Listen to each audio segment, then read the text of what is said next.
Hello, പുതിയൊരു വീഡിയോയിലേക്ക് എല്ലാവർക്കും സ്വാഗതം. ഞാനിപ്പോൾ ഈ ചെണ്ടുമല്ലിപ്പൂക്കളുടെ വിത്തെടുക്കുകയാണ്. ഇത് മഴക്കാലത്ത് നന്നായി വളരുമല്ലോ. ഇപ്പോൾ കുറച്ച് വളർച്ച കുറവാതെങ്കിൽ നല്ല പൂക്കൾ ഉണ്ടായിട്ടുണ്ടായിരുന്നു. നല്ല വെള്ളം കൊടുത്തതുകൊണ്ട്, ജലസേചനം ചെയ്തുകൊണ്ട് നല്ല പൂക്കൾ ഉണ്ടായിട്ടുണ്ടായിരുന്നു. ഇതിനിടയിൽ ഞാനിപ്പോൾ വാഴക്കന്നെല്ലാം നട്ടിട്ടുണ്ട്. അപ്പോൾ ഈ വാഴക്കന്ന് നട്ടത് കൊണ്ട് ഇത് ചെടി പൂർണ്ണമായി പെയ്ത് കളയുന്നില്ല. അപ്പോൾ അതിനൊരു തണലായിട്ട് സംരക്ഷണമായിട്ട് ഇവ നിൽക്കുമല്ലോ.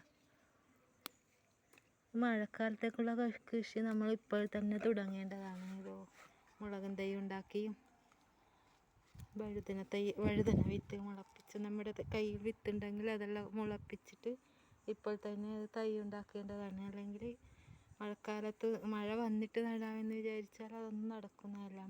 ശക്തമായ മഴയിൽ അത് ചീഞ്ഞു പോകാനും ഒക്കെ സാധ്യതയുണ്ട്. അതുകൊണ്ട് ഇപ്പോൾ തന്നെ നമുക്ക് മഴക്കാല കൃഷി ഇപ്പോൾ തന്നെ തുടങ്ങുന്നതാണ് നല്ലത്. ഒരു ഗ്രോ ബാഗിൽ കുറച്ച് മുളക് തൈകൾ ഉണ്ടാക്കി വഴുതന തൈകൾ ഉണ്ടാക്കാം. പയറാണെങ്കിൽ ഇപ്പോൾ തന്നെ നട്ടു കൊടുക്കാം.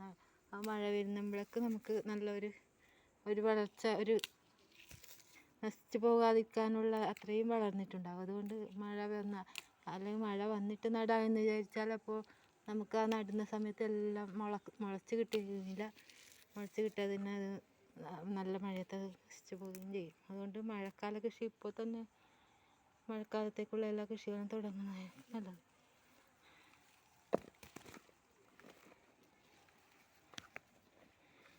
ഇതിപ്പോൾ ഞാൻ ഇതിൻ്റെ ഇടയിലാണ് ഈ മുളക് തൈകളെല്ലാം നട്ടിരിക്കുന്നത്. അപ്പോൾ ഇത് തീർത്തും ഇത് ഒഴിവാക്കിയിട്ട് കളഞ്ഞാലപ്പോൾ അത് ചെടികളെല്ലാം നശിച്ചു പോകണ്ടെന്ന് കരുതി കളയുന്നില്ല. ഞാൻ വിത്തെല്ലാം ശേഖരിച്ചിട്ട് വെച്ചിട്ട് നമുക്ക് മഴക്കാലത്ത് വിതറി കൊടുത്താൽ മഴക്കാലത്ത് നന്നായി ഇത് ചെണ്ടുമല്ലിപ്പൂക്കൾ ഉണ്ടാവും.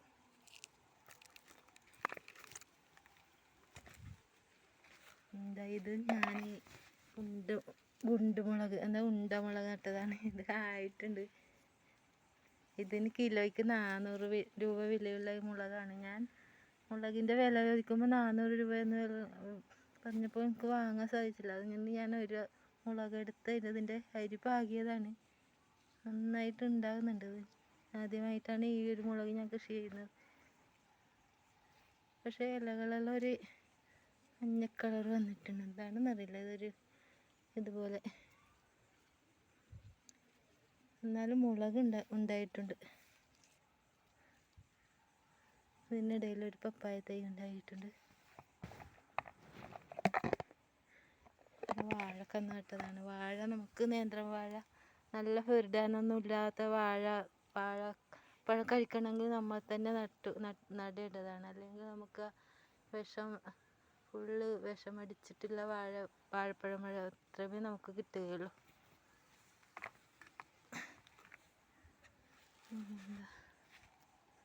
ഇത് മറ്റേ കോസ്മസ് പൂക്കളുടെ വിത്തുകളാണ്. കോസ്മസ് പൂക്കളുടെ വിത്തുകളും ഇതിന് ഇടക്കിടക്കാണ് ഞാൻ ഓരോ തൈന് നട്ടു കൊടുക്കാൻ പോകുന്നത്. ഫുള്ള് ഇത് നശിപ്പിച്ചാൽ നമുക്ക് ഇത് നല്ലൊരു പ്രതിരോധ ശേഷിയായിട്ട് ഈ പൂക്കളെല്ലാം ഈ ചെടിയുടെ വേര് മണ്ണിൽ പ്രവർത്തിക്കുന്നുണ്ട്. അതുകൊണ്ട് പൂർണ്ണമായി ചെടി നശിപ്പിച്ചിട്ട് വേറെ പച്ചക്കറി ചെടി നടാൻ കഴിയില്ല.